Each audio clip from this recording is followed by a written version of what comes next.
Buenos días a todos los que nos siguen en Chile, en Perú y en Colombia y bienvenidos a esta presentación de estrategia de inversión para el año 2022 que ha sido elaborada por el Departamento de Análisis de Renta 4 Banco. 2021 ha sido de nuevo un año muy especial para los mercados financieros, un año lleno de situaciones y de momentos que en cualquier otro contexto sin duda se habrían considerado como extraordinarios. Situaciones como la subida continua de las bolsas, sobre todo de las americanas, con el S&P Standard & Poor's marcando casi 70 máximos históricos de todos los tiempos en lo que va de año y casi 100 récords históricos desde que en noviembre de 2020 aparecieron las primeras vacunas. Situaciones como las subidas verticales que vimos en algunas, las llamadas meme stocks, el pasado mes de enero, movidas por las redes sociales. Situaciones como la enorme volatilidad del Bitcoin y de otras criptomonedas, cuya capitalización supera ya los 3 trillones de dólares, o situaciones como las que hemos vivido en algunas compañías tecnológicas que han llegado a subir en pocas semanas, a veces en pocos días, un 300% o más, para luego perder a continuación un 75, un 80% de su valor. Bueno, son situaciones, como digo, realmente insólitas. La última la vimos, pues por ejemplo, el viernes pasado, cuando el Standard & Poor's americano marcó el máximo histórico de todos los tiempos, justo el mismo día en que se había publicado la mayor inflación de las últimas 3 décadas, un 6,8% en la economía norteamericana. Bueno, no quiero ser exhaustivo, pero como digo, estamos viviendo una serie de situaciones, de momentos que realmente nos acabamos familiarizando y acostumbrando a esas situaciones, pero realmente son extraordinarias. Bueno, esas situaciones extraordinarias se marcan en unos mercados de inversión post-COVID que han cambiado y que van a seguir cambiando, en unas finanzas post-COVID que cambian porque el mundo está cambiando. Y muchos de esos cambios realmente están aún en desarrollo, irán evolucionando, están ongoing, pero hoy, a finales de 2021, podemos ya afirmar que hay dos grandes novedades estructurales en la economía post-COVID.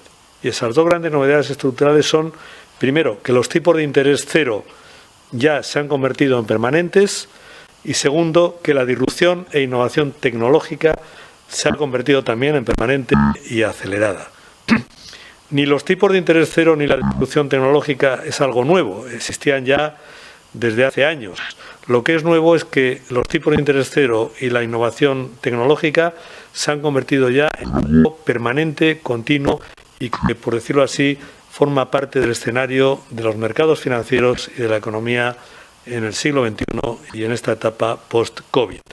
Y muchas de las cosas aparentemente inexplicables que están pasando en la economía y en los mercados, y a las que algunas de ellas antes se ha aludido, son situaciones que se explican precisamente por la combinación de esos dos factores, por el carácter ya permanente y estructural que tienen los tipos de interés cero y la innovación y disrupción tecnológica continua.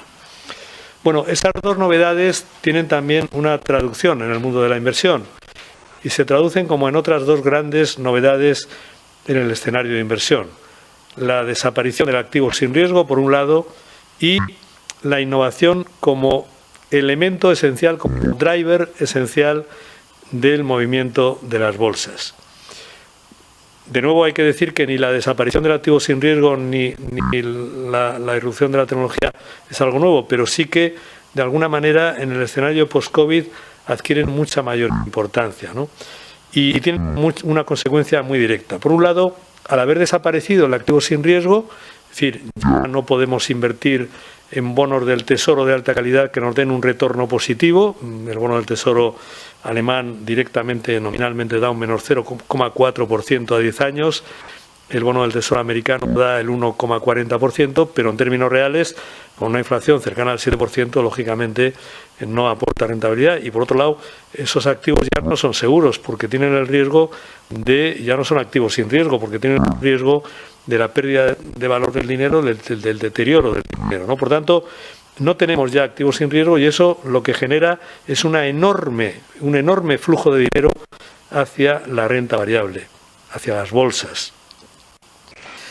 El viernes pasado se publicó que las bolsas de Estados Unidos han recibido ya en lo que va de año 2021, 1,1 trillones de dólares, 1,1 millones de dólares.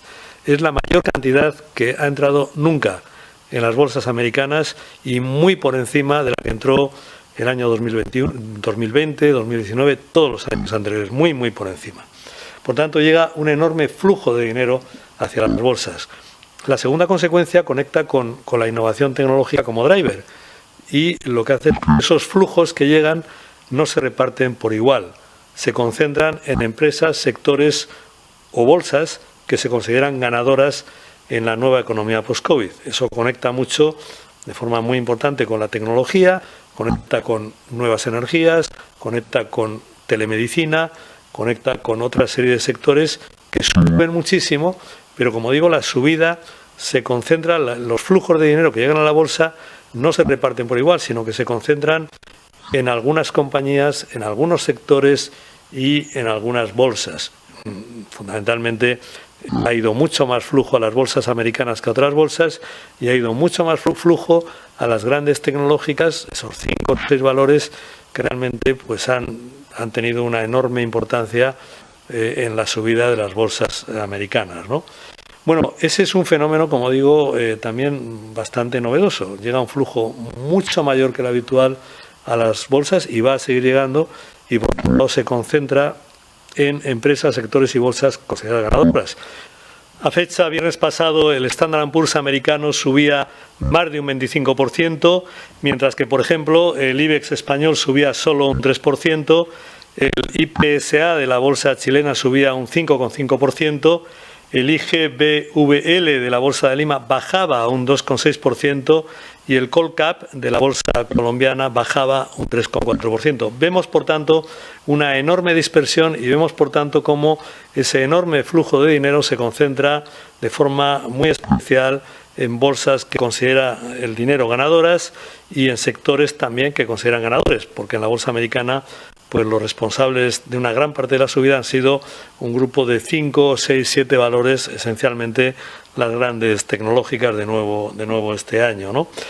Bueno, ese es el escenario que han vivido las bolsas en el año 2021 y prácticamente el escenario que se ha vivido desde que en noviembre de 2020 aparecen las vacunas hasta septiembre del año 2021. Pero a partir de septiembre del año 2021 ha empezado a haber cambios. La subida de la inflación, los cuellos de botella en las cadenas de suministro, la crisis energética, se han sumado a la amenaza de que la FED y otros bancos centrales puedan empezar a cambiar sus políticas monetarias ultra expansivas. Y de alguna manera el escenario ha empezado a cambiar y la euforia y la complacencia han empezado a dar paso a una cierta cautela. La sensación, al finalizar el año 2021, es que parece que las bolsas van a una fase distinta, a una fase de mayor madurez, una fase más reflexiva y en la que los movimientos de las acciones van a estar más basados en los fundamentales de valor y no tanto en los flujos, como ha sucedido en el último año y medio, ¿no? Y en esa nueva fase pensamos que las bolsas latinoamericanas y en particular las de Chile, Perú y Colombia deberían comportarse mejor si miramos sobre todo a los fundamentales de la economía, ya que son economías que tienen un potencial de crecimiento por encima de la media, son economías en las que además vemos una continuidad en la subida de las materias primas y vemos una cierta moderación, luego lo explicarán Natalia y César al exponer el informe de estrategia, vemos una cierta moderación en la fortaleza del dólar, lo cual viene muy bien a las economías emergentes, que el dólar modere un poco su subida, su fortaleza, ¿no? Es cierto, y hay que decirlo con toda claridad, que el ruido político en la mayor parte de los países latinoamericanos no ayuda y no genera confianza. Pero a la vez también es cierto que el margen para sorpresas positivas es elevado, dado el elevado pesimismo que hay. Es decir, hay mucho pesimismo por este ruido político y quizá ahí el margen para sorpresas positivas es mayor, ¿no? Bueno, estas son el nuevo tono que nos encontramos a finales del año 2021, que luego los expondrá en el informe con carácter más amplio. como digo, haber pasado un poco de la complacencia extrema, de la euforia extrema, a cierta cautela, ¿no? Bueno, y esa cautela, esa mayor cautela tiene implicaciones en la gestión de inversiones.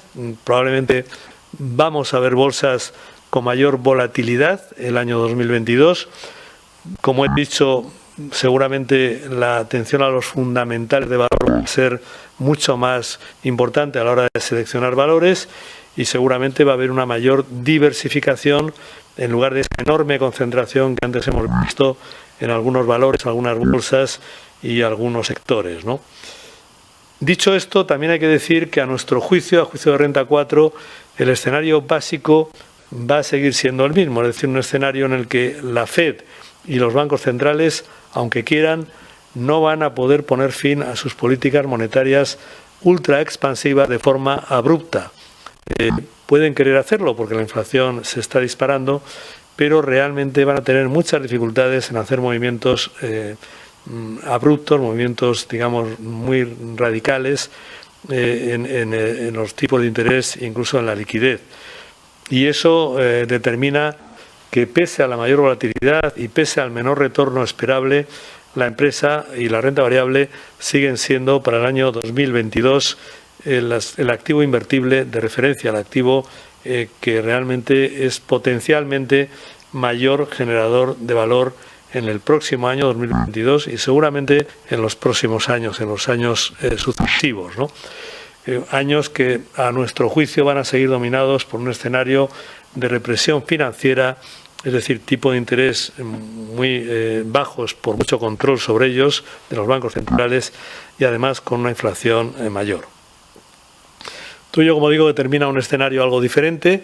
Vamos a ver dónde llegamos con este nuevo escenario, pero parece apuntarse, como digo, un escenario un poco distinto que, como digo, luego se expondrá con mayor amplitud en el informe de estrategia para el 2022 elaborado por nuestro equipo de análisis.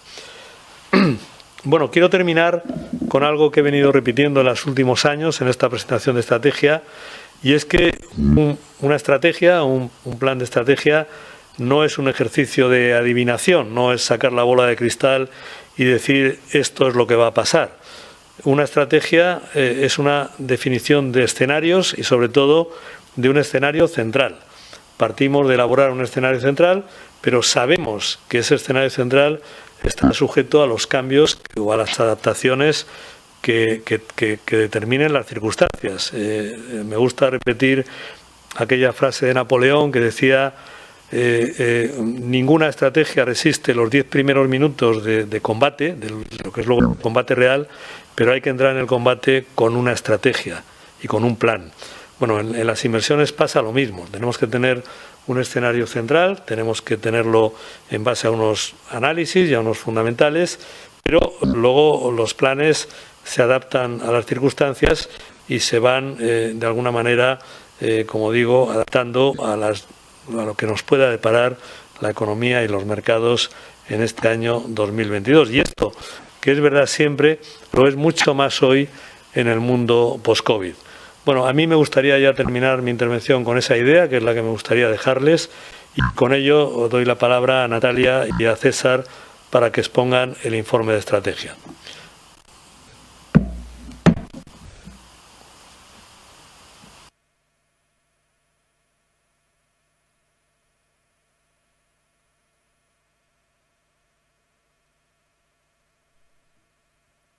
Bien, gracias Juan Carlos. Bienvenidos todos. Este es el segundo año que hacemos la presentación de estrategia anual también para vosotros desde Latinoamérica, y queremos compartir un año más cuál es, como dice Juan Carlos, nuestro escenario central. Hablaremos también brevemente de los alternativos que siempre hay que contemplar, pero sobre todo intentando enfocar el escenario macro en el que nos vamos a mover de crecimiento, inflación y políticas monetarias, de beneficios empresariales y por derivada cuál es nuestro asset allocation, dónde invertiríamos de cara al 2022.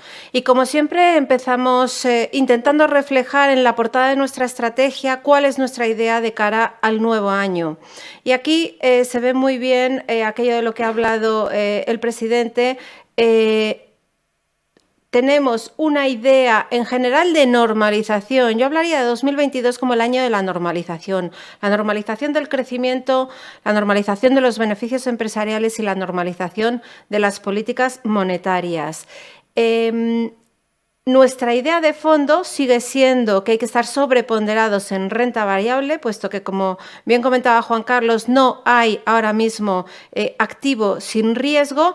Lo que intentamos reflejar en este globo es una bolsa alcista, pero también podéis ver que el escenario es de vientos racheados, por decirlo así, y estos vientos racheados lo que vienen a intentar representar es un año de mayor volatilidad. Este año 2021 la volatilidad ha sido muy reducida. Yo creo que el S&P 500 ha dado oportunidades de tan solo el 5% de caída para entrar. En Europa han sido un poco superiores estas caídas del 7-10%, dependiendo de índices, pero sí que pensamos que con ese inicio de retirada que ahora comentaremos de los estímulos monetarios, sobre todo con la Fed a la cabeza, pues sí que vamos a tener bastante más volatilidad en el año.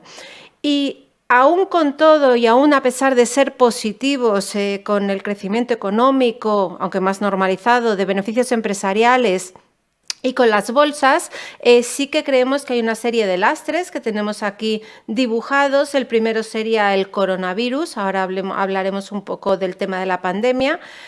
El segundo serían los niveles de inflación, lógicamente, que tanto están condicionando las políticas monetarias de los principales bancos centrales, y por derivada hemos dibujado aquí la Fed. Podríamos haber dibujado otro banco central, pero en la medida en que la Fed es la que va llevando el liderazgo en la normalización monetaria en las economías desarrolladas, dejando a un lado las emergentes, que es verdad que algunas ya han tenido que ir elevando sus tasas de interés. Y luego el otro lastre, que no es nuevo, sino que es incrementado, están máximos históricos, la deuda global. Ya la teníamos en niveles muy elevados, y luego, para hacer frente al COVID, pues todos sabemos que los gobiernos se han visto obligados a intensificar sus estímulos fiscales, y eso ha derivado en una mayor deuda. Partiendo de aquí, vamos a ir viendo cuál es nuestro escenario base y cuál es nuestro escenario de partida en los mercados, no solo escenario base a nivel macro. Y yo creo que todos tenemos en la cabeza muy claro la fortísima caída que hubo con el estallido de la pandemia en la primera parte del 2020, pero también la posterior subida, sobre todo en los índices americanos, no tanto en los europeos, que sobre todo en el caso español se quedó más rezagado, pero la subida muy intensa derivada de dos cosas. Por un lado, bancos centrales bajando tipos a mínimos históricos y haciendo quantitative easing, etcétera, etcétera. Y por otro lado, políticas fiscales, como os comentaba hace un momento, muy expansivas. Luego tuvimos, sobre todo en Europa, unos mercados un tanto más laterales. En Estados Unidos siguieron al alza, hasta que en 9 de noviembre de 2020, conseguimos la primera vacuna. La primera vacuna que al final lo que permitió fue ver una luz al final del túnel y percibir que sí que íbamos a ver una recuperación de las economías. A partir de ahí, bueno, el comportamiento de las bolsas ha sido bastante positivo, en unos casos más que en otros, si bien ahora justo las últimas semanas, a partir del 26 de noviembre, que fue cuando tuvimos la primera noticia de la variante Omicron, bueno, pues hemos visto ciertas caídas, pero en principio bastante limitadas. Ahora hablaremos también de Omicron. Y como os comentaba, año 2022, año de normalización del crecimiento. ¿Por qué hablo de normalización del crecimiento? Bueno, pues porque en 2021 hemos tenido un año de muy fuerte crecimiento, también porque nuestra base de comparación, que era 2020, en pleno gran confinamiento global, pues era muy baja. Entonces, los crecimientos, tanto del PIB como de los beneficios empresariales, han sido muy sustanciales, fundamentalmente porque comparaban con una gran caída. ¿Qué ocurre de cara a 2022? Bueno, vamos a ver una moderación del ritmo de crecimiento, pero todavía vamos a estar ante un crecimiento por encima del potencial. Los apoyos siguen siendo prácticamente los mismos en mayor o menor medida que en años anteriores. Por un lado, tenemos el mantenimiento de unas favorables condiciones financieras, aún a pesar de que los bancos centrales empiecen a retirar estímulos.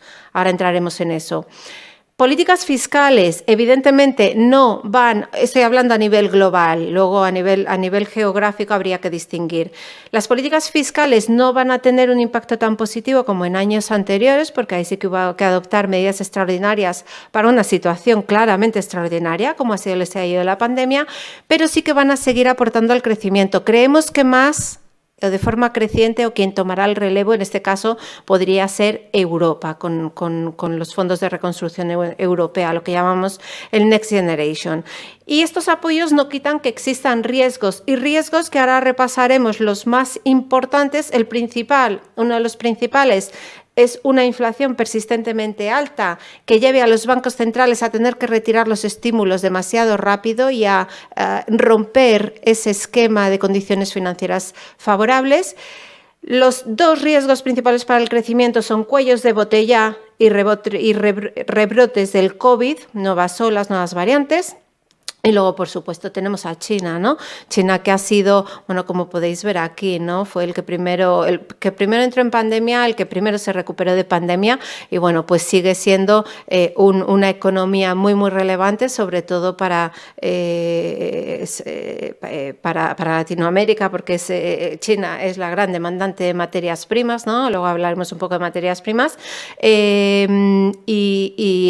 Sería preocupante que se desacelerase de forma excesiva, aunque ahí yo sí que quiero destacar que hace una semana, 10 días, bajaron el coeficiente del requerimiento de reservas, es decir, inyectando estímulo monetario al mercado, y el viernes pasado mismo en China vinieron a decir que lo que buscaban de cara a 2022 era estabilidad, y el mercado lo ha interpretado como que si son necesarios más estímulos fiscales por parte de China para mantener unos ritmos de crecimiento lo suficientemente altos, pues que los va a aplicar, lo va a materializar, y eso es positivo para el ciclo económico global y es positivo en concreto, yo creo, que para economías como la latinoamericana. A ver, yo creo que se ha hablado muchísimo este año de esta inflación. La parte de inflación la compartimos, porque es cierto que en el corto plazo, y ahora lo veremos en gráficos, la inflación ha estado en niveles muy elevados, incluso más, y de forma persistentemente más alta en el tiempo de lo que se pensaba inicialmente. Pero dicho eso, la parte de esta inflación, la primera parte, no la de inflación, sino la de estancamiento, no la compartimos. De momento, lo que nos dicen los indicadores más adelantados de ciclo, aquí tenéis los PMIs, que son encuestas que se hacen a empresarios, tanto del sector manufacturero como del sector servicios. A 6 meses vista, ¿cómo ves la situación? Les preguntan por producción, exportaciones, empleo, bueno, precios.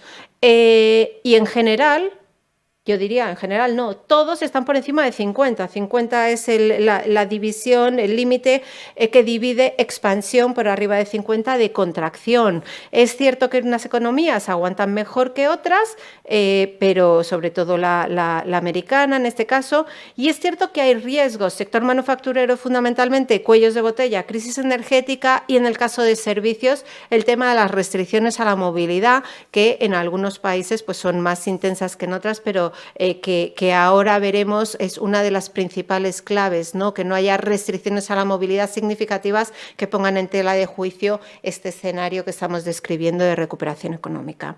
Pero antes de entrar en el tema de las restricciones relacionadas con las nuevas olas de COVID, vamos a hablar de un primer riesgo para el crecimiento, que son los dos principales riesgos, como os comentaba, cuellos de botella y COVID.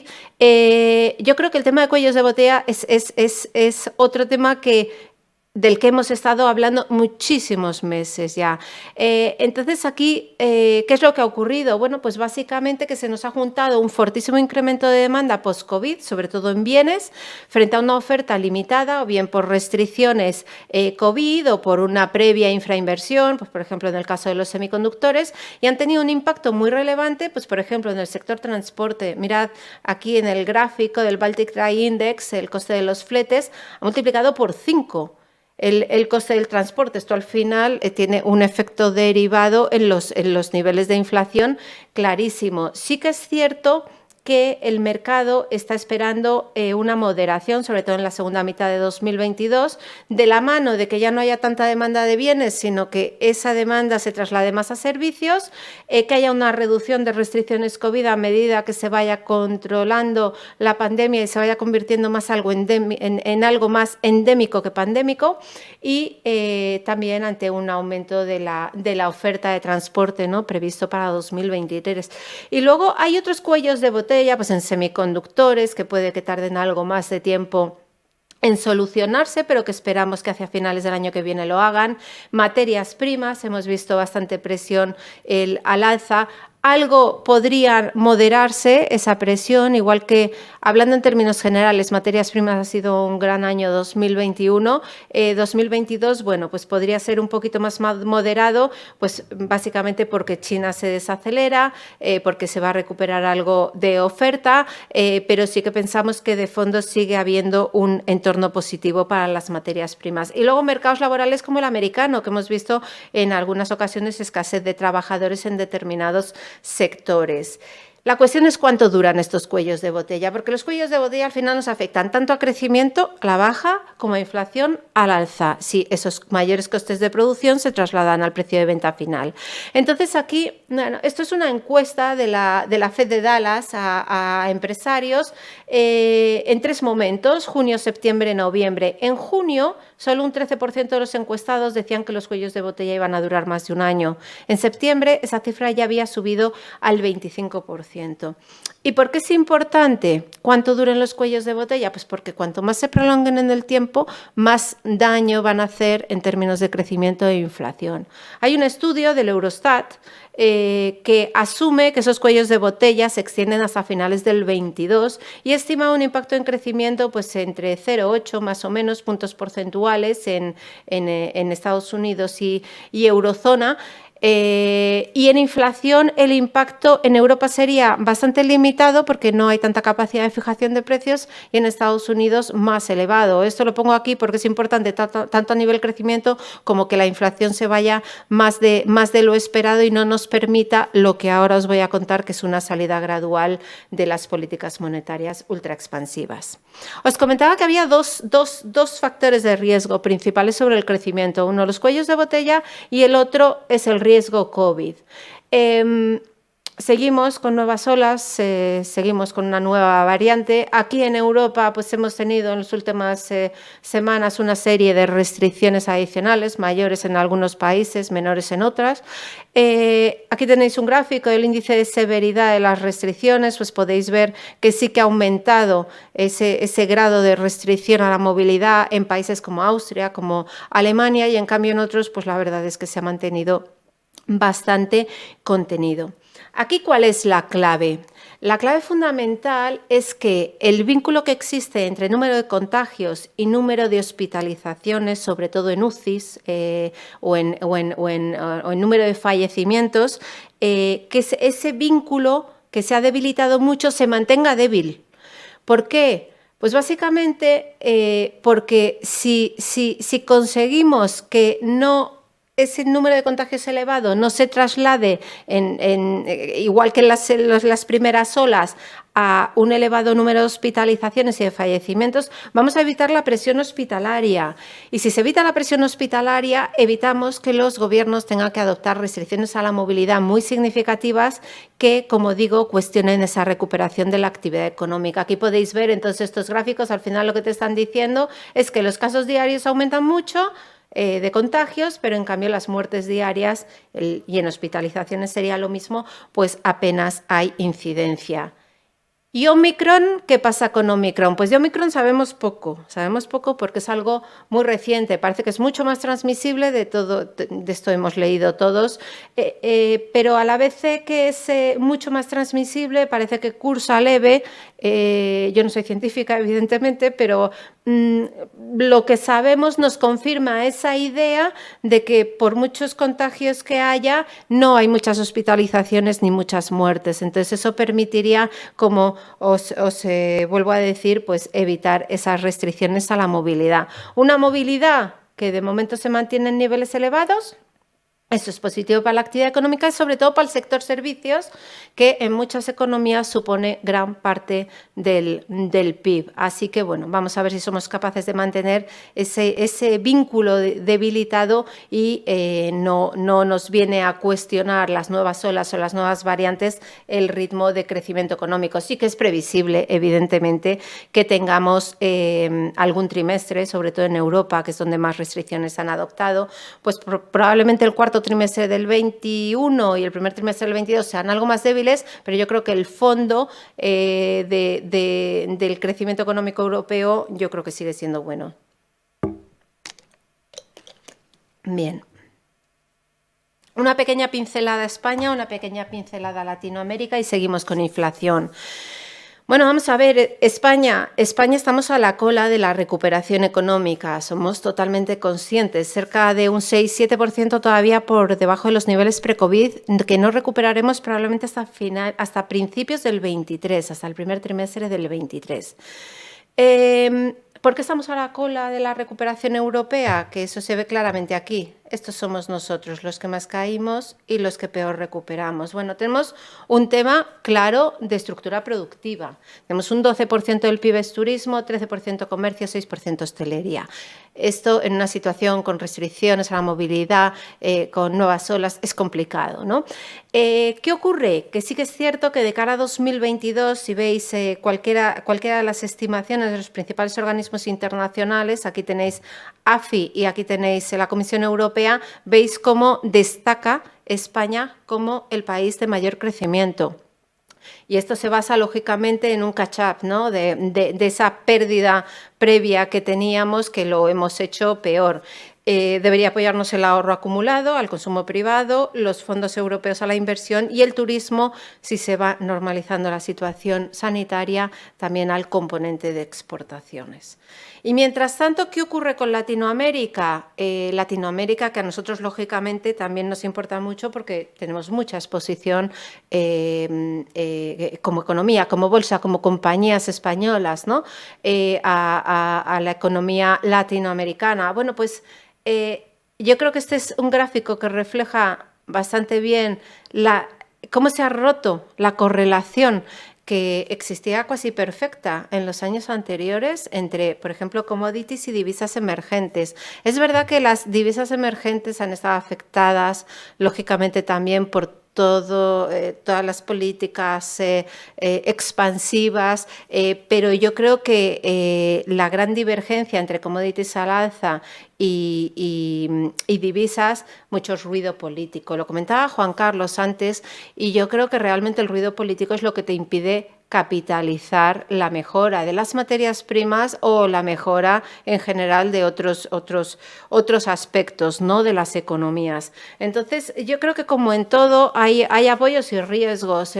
Si miramos a Latinoamérica, como apoyos claros, yo creo que está la continuidad que hemos comentado del crecimiento económico global por encima de potencial, la solidez de las materias primas, aunque no crezcan en tanta cuantía o tan fuerte como en 2021, con el margen de estímulo adicional en China que os comentaba, la progresiva reducción del riesgo político, que podría servir de catalizador, esto lo comentaba también el presidente, al final, bueno, pues ese margen para sorpresas positivas, ¿no? Ante el elevado pesimismo, allí las tires, todos somos conscientes de que ha habido un muy fuerte repunte, que las valoraciones están bajas y en ese contexto pues es cierto que cualquier noticia positiva pues podría servir de catalizador. Y luego hay otro tema que a medio plazo, no a corto plazo, porque yo creo que a corto plazo el dólar va a seguir fuerte, pero a medio plazo el dólar debería tender a depreciarse y aliviar la carga de la deuda. Es cierto que existen ruidos políticos con todos los procesos electorales que hay en marcha y de cara a 2022. Es cierto que la economía se va a moderar en 2022 después de un fuerte 2021, pero como decía Juan Carlos, en la zona andina pues creciendo por encima del potencial y es lógica la moderación porque también las políticas expansivas que se han estado aplicando en los últimos años pues no son sostenibles porque tienes que frenar la política monetaria expansiva porque tienes subidas de inflación y por otro lado en determinadas economías latinoamericanas, pues igual que ocurre aquí, pues hay niveles de deuda elevados que pide darle mucho más a la máquina del estímulo fiscal. Y los otros riesgos comentados, bueno, la mayor desaceleración en China, que creemos que es controlable, la desigualdad social intensificada y el tapering acelerado de la Fed. Eso sí que sería un riesgo, aunque como veremos ahora, creemos que ese tapering y esa retirada de estímulos monetarios va a ser gradual. ¿Y por qué? ¿Por qué pensamos que va a ser gradual? Bueno, porque somos conscientes de que la inflación es elevada a corto plazo. Hemos tenido una inflación totalmente disparada en 2021, porque se nos han combinado las dos cosas que comentábamos en los cuellos de botella. Sólida demanda por la reapertura económica post-COVID y luego los problemas de oferta, los cuellos de botella, el shock energético, etcétera, etcétera. Entonces, ¿qué es previsible que haga la inflación? Pues en el corto plazo se va a mantener elevada. Estamos hablando de 7% en Estados Unidos, cerca del 5% en Europa, 4 y pico. Entonces, a corto plazo se va a mantener elevada, pero a medio plazo sí que consideramos que debería tender a moderarse. ¿Por qué? Yo aquí citaría 3 puntos. Uno es el tema de los precios energéticos, que nos ha afectado de forma muy negativa la inflación. A medida que aumente la oferta, a medida que se reduzca la demanda, sobre todo pasada la época invernal, y a medida que se normalicen los inventarios, deberíamos ver una cierta mayor racionalidad en los precios energéticos. Los cuellos de botella, como os he comentado antes, pensamos que van a ir remitiendo a largo plazo. Ese es otro foco de tensión importante para la inflación que se podría solucionar. Y luego tendremos la desaparición de los efectos base. Ya no vamos a estar comparando reapertura con confinamiento, que eso evidentemente te genera una presión sobre los precios importante. Ahora bien, los precios, la inflación se va a moderar siempre y cuando, porque aquí hay una coletilla, siempre y cuando no haya efectos de segunda ronda, ¿vale? Sobre todo entendidos como una espiral, precios, salarios, precios. A ver, ahí en ese sentido creemos que hay más riesgo en Estados Unidos, no decimos que vaya a haber una espiral riesgos-salarios, pero sí que hay más tensión en los salarios en Estados Unidos, creciendo a cerca del 4%, y en cambio la eurozona pues está bastante controlada, también porque los mercados laborales son muy distintos. Allí el mercado laboral está bastante más tensionado que en el caso europeo. Y luego lo que sí que seguimos pensando es que, a pesar de que la inflación está claro que llevamos un año de inflación muy alta y que va a seguir así en el corto plazo, siguen existiendo factores estructurales deflacionarios, pues como es la automatización, la globalización, la demografía. Creemos que eso está ahí y que no ha desaparecido. Si veis cualquier gráfico de expectativas de inflación, sí que está claro que se ve una subida muy fuerte, ¿no? Desde la pandemia, donde cayeron con fuerza. Evidentemente estábamos en un gran confinamiento global, pero yo creo que aquí dos cosas importantes. Estos son los break-evens de inflación en Estados Unidos. Abajo tenéis los de más largo plazo, 30 años, 10 años, que veis que están muy bien controlados. Sí, yo diría muy bien, iba a decir bastante bien, pero no, muy bien controlados, ¿no? En tasas coherentes con estabilidad de precios, tal y como la entienden los bancos centrales, en torno al 2%. Los que están muy altos pues son los de corto plazo, los de un año, lo cual te lleva a la idea de que el mercado sí que se cree que la inflación se va a moderar en el medio plazo. Y se lo cree más en Europa, sobre todo en Europa, y en Estados Unidos también está contenida el break-even de inflación a 10 años en niveles más altos.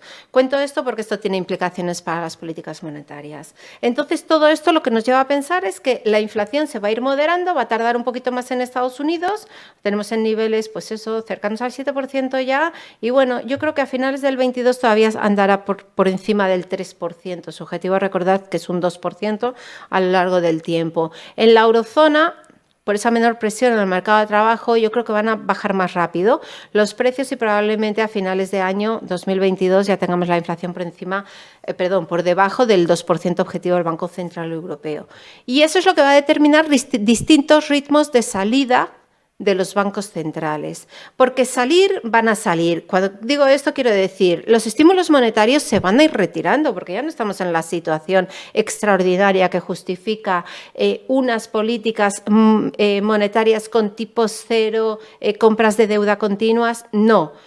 Lo que sí que es cierto es que esa salida va a ser muy gradual.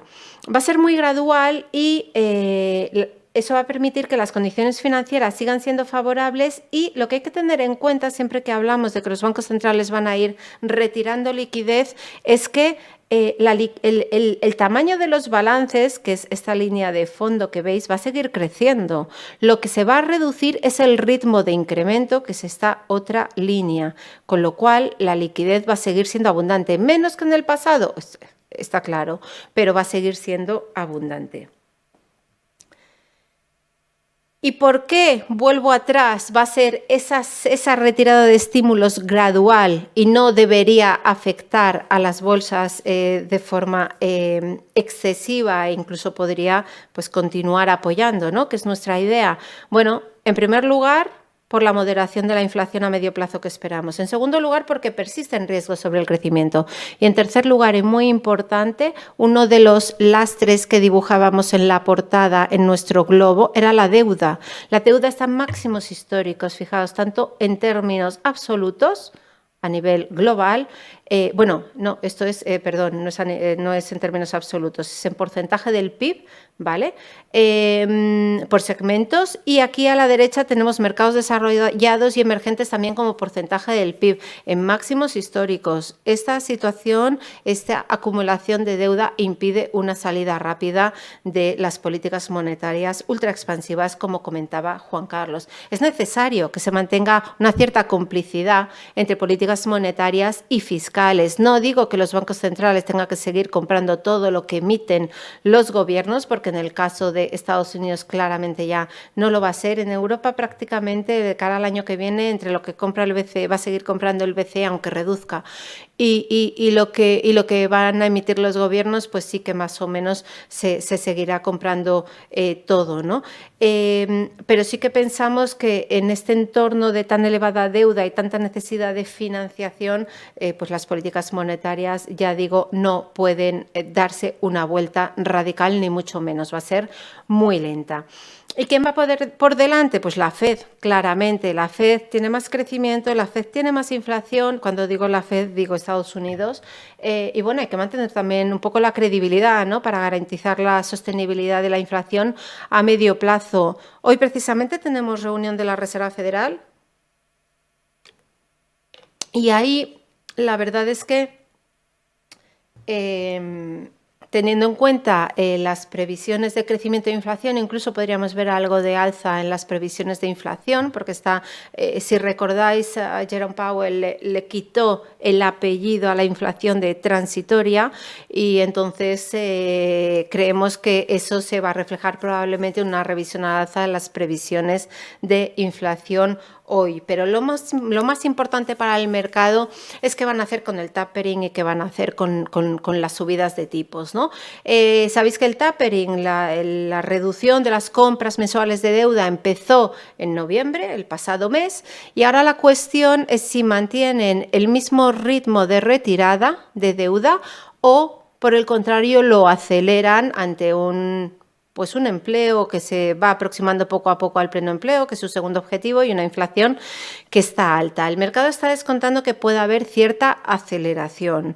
Eso podría acercar en el tiempo la primera subida de tipos. Nosotros tenemos aquí marcado tercer trimestre del 22 como primera subida de tipos. Si hoy la FED dice que acelera el tapering, terminará antes con sus compras de deuda. Aún así, seguirá teniendo un balance de 9 billones de dólares, eso es un balance muy elevado, y sí que podría adelantar en el tiempo la subida de tipos de interés. Pues la primera, que igual en vez de ser en el tercer trimestre, pues que sean a mediados de año, en junio. Bueno, hoy veremos a ver qué nos cuenta la FED. Nosotros en principio tenemos 2 subidas para el 2022 y otras 2 en 2023. Vamos a ver hoy el dot plot, donde piensan los miembros de la FED que van a estar los tipos de interés al final de cada año, que si veis, en las dos últimas reuniones, tenemos la de junio en rojo, la de septiembre en azul. Lo que ha hecho el dot plot es irse desplazando para arriba, pero yo creo que lo más importante es esto, que el nivel de llegada de los tipos de interés no cambia, es un 2,5%, un 2,5% que el mercado realmente no piensa que vayamos a llegar allí, piensa más en un 1,5, un 1,75, y bueno, yo creo que esto es lo importante porque esto es lo que te permite saber que los tipos de interés o tener la intuición de que los tipos de interés no van a subir demasiado. Así que vamos a ver qué hace hoy la FED. Y mañana tenemos Banco Central Europeo. Entonces, Banco Central Europeo, como os decía, pues probablemente con las restricciones que se están adoptando en Europa, pues sí que tengamos un cuarto trimestre de este año un poquito más débil. Puede haber mañana una revisión a la baja de las previsiones de PIB, pero la base de crecimiento, repito, yo creo que es sólida a medio plazo. Y luego la inflación probablemente también la revisen al alza, porque es que las previsiones de inflación que tienen, pues ya veis, para 2021 no son muy altas, 2,2, pero yo creo que lo más importante aquí a observar es que en los años siguientes y sobre todo en el largo plazo esté por debajo de ese 2% objetivo del Banco Central Europeo, porque eso es precisamente lo que va a permitir que la política monetaria del Banco Central Europeo vaya como más rezagada, más tranquila, con una elevada flexibilidad en lo que es el quantitative easing. Aquí tenemos un programa que le llamamos PEP, Plan de Compra de Deuda contra la Pandemia, que va a finalizar, son estas líneas rojas, en marzo del 22, y teníamos un programa previo, el APP, que bueno, probablemente cuando acabe el PEP, pues se incremente el APP en cierta medida para evitar una subida demasiado rápida de los costes de financiación. Entonces yo creo que el Banco Central Europeo va a dejar, o sea, va a ir retirando poquito a poco, porque también la situación de relativamente sólido crecimiento, alta inflación a corto plazo, justifica ir retirando esas condiciones extraordinariamente acomodaticias, pero aún con todo, yo creo que va a mantener la flexibilidad por lo que pueda pasar de cara a futuro. Lo que sí que no vemos es subidas de tipos en Europa en 2022. Creemos que la primera, con la información de la que disponemos hasta el momento, llegaría a finales del 23 y que los niveles de llegada en 2024-2025 no serían más altos del 1%. Esta es la represión financiera de la que hablaba Juan Carlos, y en la que es tan difícil encontrar una alternativa como ahorrador, ¿no? Y que te obliga realmente a convertirte en inversor. Entonces, dicho esto, pues evidentemente invertir en deuda pública no nos parece una buena idea. Creemos que las TIRES van a repuntar, tampoco excesivamente, pero sí que van a repuntar por el buen ritmo de crecimiento y la progresiva retirada de estímulos. Y el repunte, bueno, debería ser moderado por los riesgos que tenéis ahí y que ya hemos citado. Bueno, en el caso español e italiano, bueno, cierto repunte de spreads. El tema de las políticas fiscales que os comentaba antes, después de hablar mucho de políticas monetarias, simplemente tener en cuenta que al final, sobre todo, han sido, quitando Japón, ha sido Estados Unidos la gran protagonista de los estímulos fiscales en los últimos años. La Unión Europea se ha quedado algo más rezagada. En cambio, y sobre todo, mirad aquí, bueno, en 2020 y en 2021. En cambio, de cara al periodo 2022-25, y esto está de hecho como porcentaje del PIB, se espera que se modere mucho la política fiscal expansiva en Estados Unidos. Todos estos planes que están ya aprobados o en aprobación, daros cuenta que son para 10 años, con lo cual no es el impacto en un solo año. Y en cambio, quien se piensa que puede tomar el relevo es Europa, con el Next Generation, ¿no? El Fondo de Recuperación Europea beneficiaría sobre todo a los periféricos, y lo único que queda es que se utilice bien ese plan, se utilice de forma eficiente para incrementar el crecimiento potencial de las economías y no para gasto improductivo. Y bien, vista toda esta parte macro, vamos a tocar muy brevemente el tema microeconómico, los beneficios empresariales, para ver cuál es nuestra posición en este sentido, y pasamos directamente al asset allocation. Bien, os comentaba al principio que 2022 iba a ser el año de la normalización del ritmo de crecimiento, de la normalización de los beneficios empresariales. ¿Por qué lo digo? Lo digo fundamentalmente, aquí a la izquierda tenéis, a la derecha vuestra tenéis,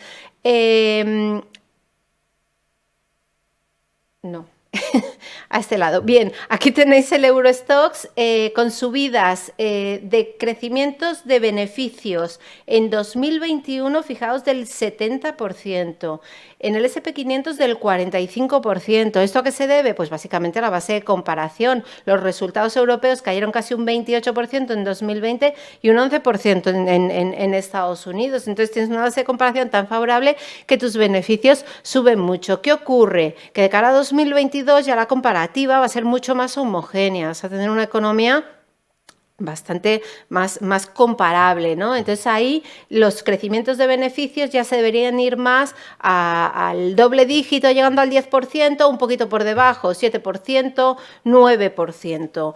Esa es la idea. Todas estas revisiones al alza que se han producido desde finales de 2020 en resultados empresariales ya se van frenando. ¿Y por qué se van frenando? Pues básicamente se van frenando por el riesgo que existe sobre los márgenes empresariales. ¿Y por qué existe ese riesgo? Bueno, pues en un momento de elevado incremento de precio de los insumos, pues hemos hablado de transporte, materias primas, de algunos mercados laborales, salarios, bueno, pues evidentemente eso como empresa te presiona los márgenes. Aún así, todo el temor que había de que los márgenes se resintiesen por esta inflación de costes de producción, en el tercer trimestre, que son los últimos resultados que hemos tenido, no se ha visto, hablo a nivel general, no vamos compañía por compañía, pero en términos generales, fijaos dónde están los márgenes en Estados Unidos, máximos históricos, dónde están los márgenes en Europa. No están en máximos históricos, pero han recuperado muy significativamente desde los mínimos de la pandemia. Y eso es sobre todo porque hay un buen punto de partida. En general, las empresas han hecho un ejercicio, yo creo que muy inteligente y muy esforzado y muy bueno de recortar costes de estructura. Entonces, eso les permite afrontar la continuidad de la recuperación pues desde un punto de partida pues mucho más favorable, ¿no? Con un positivo apalancamiento operativo. Aquí el riesgo principal es que persistan los incrementos de costes de producción y clave para la sostenibilidad de los márgenes, evidentemente, es que la empresa pueda trasladar esos mayores costes a los niveles, a los precios de venta. Y ya metiéndonos en Asset Allocation, bueno, todos sabemos cuál ha sido la evolución reciente de los mercados, sabemos que 2020 fue la subida más rápida del último siglo, también la caída había sido espectacular con el estallido del COVID. Las subidas han continuado en 2021, en Estados Unidos prácticamente no ha habido oportunidad de entrada, como os comentaba antes, apenas caídas del 5%. Algo mayores en Europa, pero vamos, quien dice mayores dice 7, 8, 10%, ¿no? A lo largo del año que nos haya permitido alguna entrada. Y esto es lo que os comentaba que tanto Juan Carlos como yo, como Renta 4 en general, ¿no? Pensamos que va a haber más volatilidad en 2022 y va a haber más oportunidades, ¿no? El entorno en el que definimos el Asset Allocation es de represión financiera. La rentabilidad escasea, deuda con rentabilidad negativa, son 14 billones de dólares a nivel global.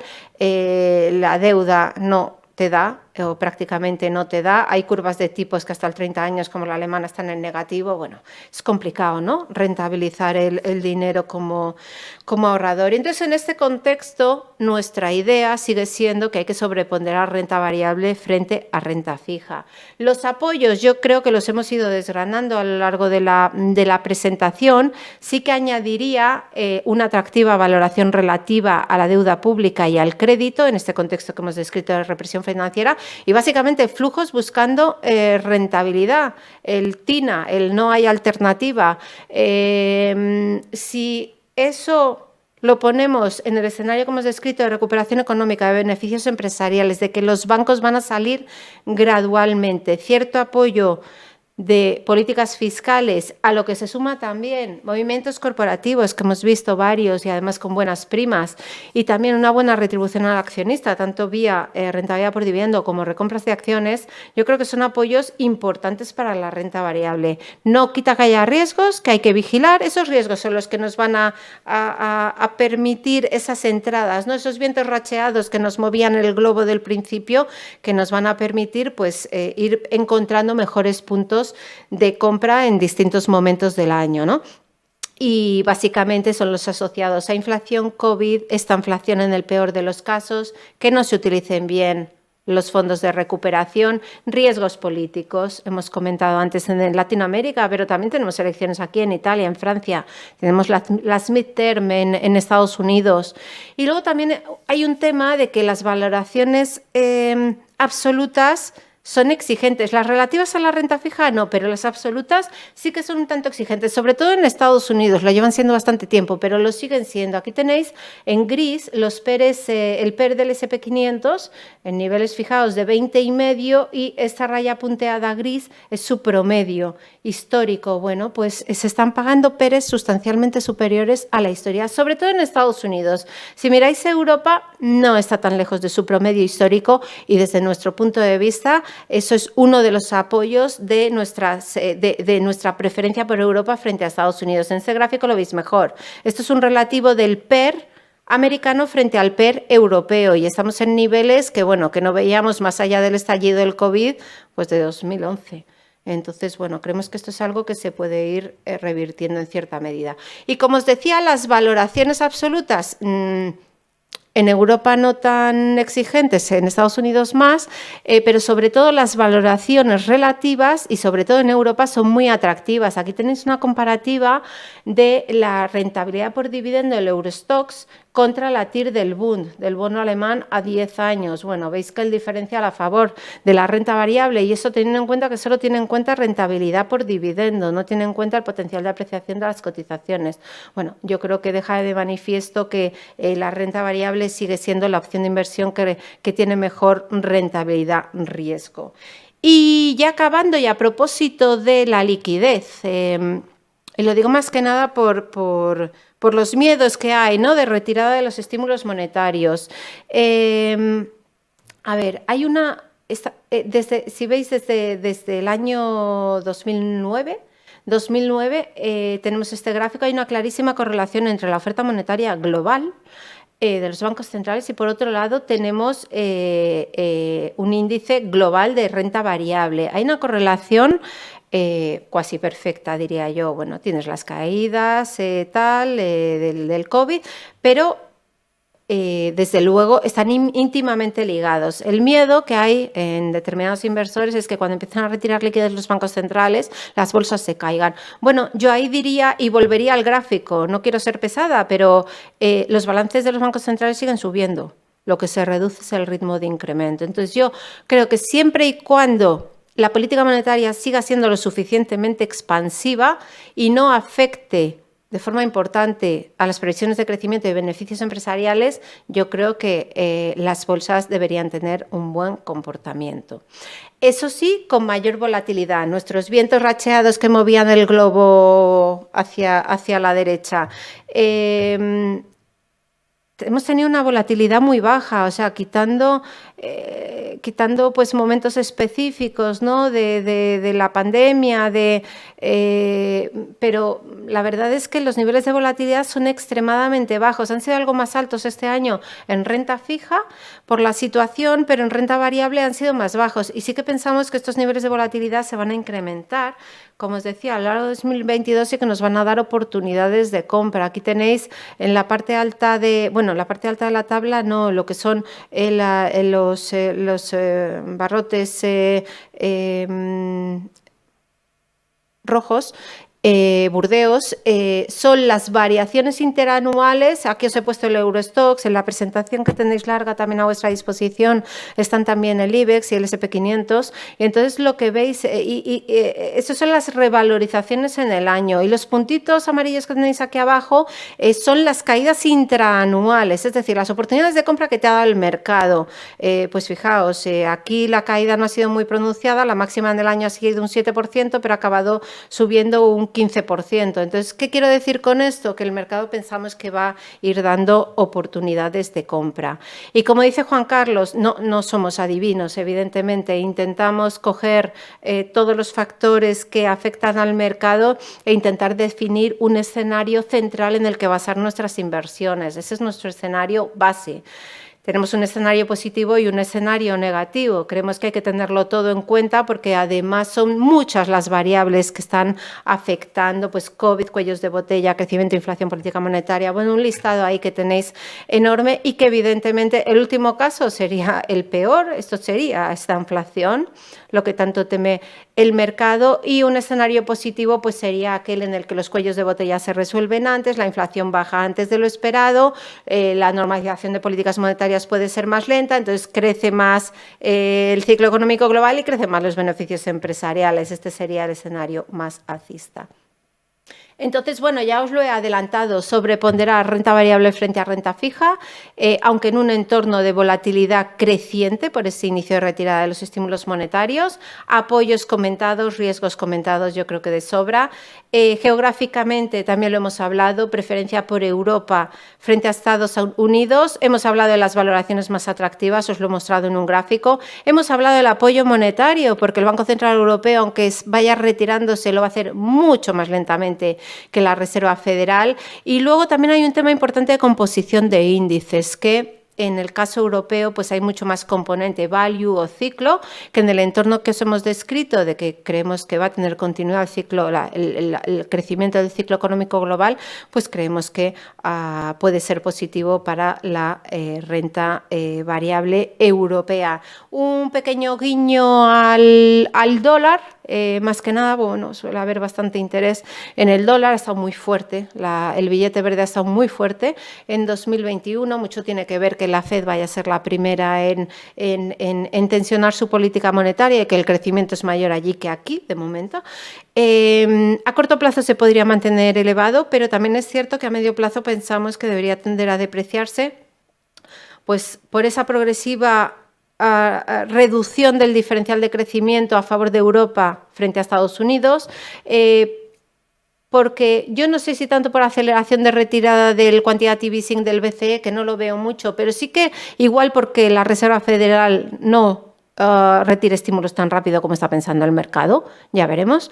Y luego por factores de fondo como son el superávit por cuenta corriente en Europa, al alza frente al déficit creciente en Estados Unidos, o también el déficit fiscal elevado en Estados Unidos, ¿no? Que sí que en teoría debería llevar a cierta depreciación del dólar, ¿no? Para financiarlo. Pasando muy rápidamente, para que esto no se haga excesivamente rápido, excesivamente largo y dar tiempo a alguna pregunta. Bueno, la documentación la tendréis a vuestra disposición. En Europa estamos en sobreponderar por lo que hemos comentado. En Estados Unidos estamos más neutrales también por valoraciones y por política monetaria. En el caso de España estamos positivos, estamos con un sobreponderar y un potencial que, bueno, igual os parece elevado, es entre el 25-30%, un objetivo 10.700, pero aquí, sinceramente, España ha tenido un comportamiento muy discreto este año, pues apenas llevamos una revalorización del 3%, mientras el Eurostoxx lleva un 16%, y ya no hablo de este año, es que si nos remontamos a 2008 vemos un comportamiento muy diferencial en positivo de Europa frente a España, y creemos que al menos parte de ese peor comportamiento relativo lo podría recuperar el selectivo español, por lo que os he comentado antes de que pensamos que España va a estar a la cabeza de la recuperación, de ritmo de recuperación en 2022, después de haberse quedado rezagada, lógicamente, que nuestros valores que cotizan en nuestro IBEX no son España, son valores muy globalizados que se pueden beneficiar de la recuperación del ciclo económico global. Tenemos un elevado peso del sector bancario que en este escenario que hemos descrito de paulatina normalización de política monetaria lo debería hacer bien y de progresivo aumento de tires. Hemos tenido un año difícil en temas regulatorios, ¿no? Que nos han generado inseguridad jurídica en algunos sectores como el de utilities, que tiene mucho peso también en el selectivo y que ya se ha apaciguado y parece que va a seguir siendo así. Y luego tenemos un componente de turismo importante que, bueno, vamos a ver si somos capaces de que el riesgo sanitario se controle, se mantenga controlado y que aporte también al selectivo español. Bueno, estas son nuestras recomendaciones y precios objetivo. Estas son nuestras carteras de España, pero siendo consciente de que desde Latinoamérica buscáis también una visión más global, os dejo aquí nuestras carteras de España, pero sí que me gustaría terminar con una visión un poco más de renta variable global, de en qué o cómo invertiríamos, ¿no? Bien, aquí creemos que una forma adecuada de hacer esta inversión sería a través de fondos temáticos. Aquí en la casa, en Renta 4 Banco, se está fomentando de forma muy significativa la inversión en megatendencias. Ya Juan Carlos os ha hablado, ¿no?, de ciertas megatendencias del mundo post-COVID, de qué sectores, de qué valores, de qué empresas se pueden ver beneficiadas en ese nuevo mundo, ¿no?, post-COVID. Y yo creo que hay determinados sectores que son claros ganadores, que lo han demostrado a lo largo de la crisis y que con una visión de medio plazo, largo plazo, diría, pues hay que, desde luego, tener en cualquier cartera. Uno de ellos sería el sector salud. Si algo ha dejado claro la pandemia es que la salud es lo más importante. El sector tecnología, bueno, todos o casi todos hemos vivido del teletrabajo durante un tiempo y nos ha facilitado mucho, desde luego, el poder desempeñar nuestras labores. Y luego hay otras dos megatendencias que de hecho acabamos de sacar fondos relacionados con estas megatendencias, como son el consumo y el medio ambiente, que son dos tendencias de largo plazo también que creemos que hay que aprovechar, que tienen muchos factores estructurales de fondo, que son tendencias que no, o sea, evidentemente son tendencias, o sea, no son modas, es algo que va a perdurar y que va a ir a más en el tiempo. Y también otra forma de invertir que no sea a través de megatendencias, pues puede ser una inversión geográfica. Aquí os he traído algunos de nuestros fondos, el Valor Europa en Latinoamérica o el Acciones Global, que al final, bueno, pues es una forma de invertir de forma diversificada. A la derecha lo único que os he puesto es como los varios valores, como un stock picking de los valores que hay en las carteras de estos fondos, ¿no?, que os puede dar una idea un poco de por dónde va la idea de los gestores a la hora de elegir los valores, hacer un análisis exhaustivo tanto cuantitativo como cualitativo, ya no solo del sector, sino de cada compañía, de los equipos gestores y bueno, yo creo que ahí luego los resultados se van viendo. Y por último, pues estas inversiones se podrían complementar, por ejemplo, con un Renta 4 Small Caps, que son pequeñas compañías europeas, que vendría a complementar la inversión en el Renta 4 Valor Europa, que son valores de mayor capitalización bursátil, o un Renta 4 Nexus, que al final es un mixto, ¿vale? Es un fondo mixto, combina inversión en renta fija y renta variable. Ahí os he puesto una de las principales posiciones que tiene. Y bueno, yo creo que igual que mi departamento está sobre todo centrado en lo que es análisis de equity español, pues sí que es cierto que con una visión más global, pues una forma yo creo que buena de acometer una inversión a nivel global, pues es a través de estos fondos que os comento, o de estas ideas, ¿no?, de megatendencias geográfico y complementarlo con otras pequeñas ideas. Y yo por mi parte he acabado y nada, muchas gracias por vuestra atención y si queréis hacer alguna pregunta, encantada de contestároslas. Hola, buenas, Natalia. Tenemos varias preguntas de medios. La primera que tenemos es, para hacer frente a la crisis provocada por la COVID-19, tanto en Perú como Chile, han aprobado varios retiros voluntarios en las pensiones obligatorias de la población, lo que sin duda representa un estímulo en el corto plazo, pero podría poner en peligro la visibilidad de este sistema de pensiones en el largo plazo.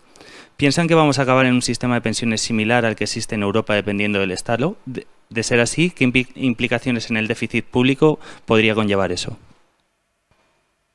Bueno, pues sí que es evidente que esos retiros que se han permitido, pues ha sido un apoyo en situaciones difíciles, pero que también vienen a cuestionar cuál es el futuro del sistema de pensiones actual. A ver, yo creo que es difícil saber si al final se va a ir hacia un sistema de pensiones como el europeo, pero sí que es cierto que algo habrá que articular y que en ese caso sería más gasto público, evidentemente, un gasto público que habría que financiar. En ese sentido hay que tener muy claro que hay que mantener unos costes de financiación razonables y otro tema es que si ese cargo adicional pasa al Estado, pues lógicamente también tendrá menos margen de actuación con políticas fiscales expansivas en caso necesario, pues si nos viene otra situación extraordinaria que requiera utilizar nuevos estímulos para impulsar la economía. Entonces, bueno, es un tema que habrá que seguir de cerca y vamos a ver finalmente cuál es la solución que se le puede dar. La segunda pregunta que tenemos nos dicen, ¿en qué momento en el ciclo de precios de las materias primas piensan que nos encontramos?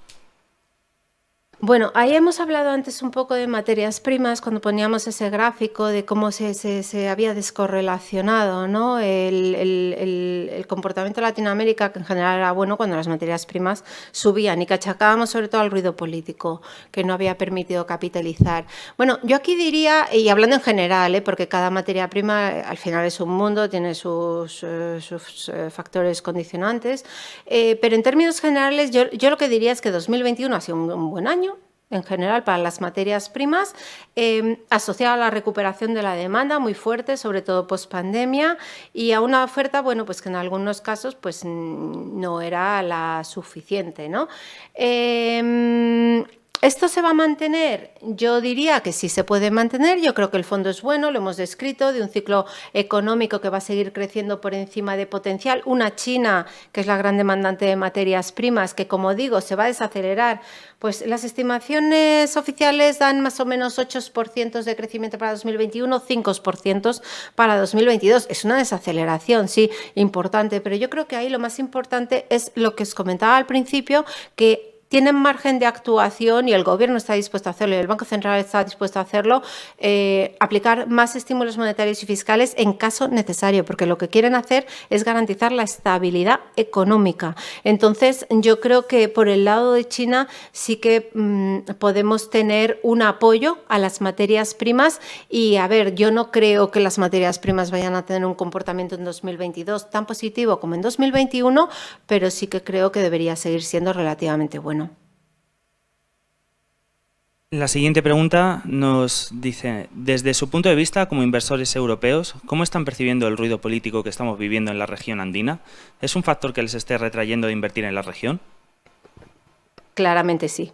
Claramente sí, lo ha comentado antes Juan Carlos y evidentemente sí, pero no es porque sea la región andina, es que en cualquier mercado donde haya un momento de inseguridad jurídica porque no tienes muy claro cuál va a ser la dirección de las nuevas políticas, pues a los inversores no les gusta. A los inversores lo que peor llevan es la inseguridad jurídica y, bueno, me vengo tan cerca como aquí a España, lo que os comentaba antes cuando decía que el IBEX puede recuperar en parte ese peor comportamiento relativo porque el sector de utilities, que ha tenido un gran riesgo regulatorio en 2021, ya se vea libre de ese riesgo. Eso lo hemos vivido aquí y la verdad es que con este tema de intentar frenar la factura de la luz se tomaron una serie de decisiones que suponían un impacto relevante en las cuentas de las eléctricas españolas, luego se dio marcha atrás. Bueno, todo eso generó pues bastantes movimientos, no invierto aquí, deshago posiciones, luego vuelvo a comprar. Entonces, toda esa inseguridad jurídica en cualquier mercado, como digo, al inversor claramente no le gusta. Entonces, bueno, pues esperemos que todo se vaya solventando y que podamos conseguir ir acallando ese ruido político y llegar a una situación más estable y que permita atraer flujos de capital a la región. Y ya para finalizar, ¿qué impacto esperan que pueda generar el retiro de los estímulos monetarios por parte de los principales bancos centrales en los mercados emergentes? ¿Piensan que eso pueda estar ya en precios tras el fuerte repunte de las tasas vividas en los últimos meses? Bueno, yo distinguiría si esa retirada es gradual o si esa retirada es acelerada, porque entonces sí que vería un problema. Si la retirada es gradual, que es lo que hemos encontrado aquí en nuestro escenario central, en nuestro escenario base. Yo creo que debería estar bastante en precio, porque es cierto que las TIRES han repuntado de forma muy significativa. Es lo que comentábamos, cualquier noticia positiva o simplemente confirmación de lo que ya se espera, yo creo que ya debería estar recogido en mercado y que incluso podría ser un catalizador. ¿Dónde estaría el problema? El problema estaría en una Fed que retire más rápido, de forma más intensa de lo esperado, fundamentalmente porque los flujos se podrían ir hacia Estados Unidos, ¿no? Yo creo que es algo que de momento no está encima de la mesa, creo que mucho se tendría que torcer la cosa para que realmente la Reserva Federal norteamericana haga una retirada demasiado agresiva de estímulos monetarios, con lo cual, en principio, me quedo con la primera, con la retirada gradual y que debería estar bastante en precio. Ya veremos. Eso era todo. Pues nada, muchísimas gracias a todos por vuestra atención y bueno, esperamos poder seguir repitiendo en próximos años para exponeros nuestra visión de los mercados. Muchas gracias.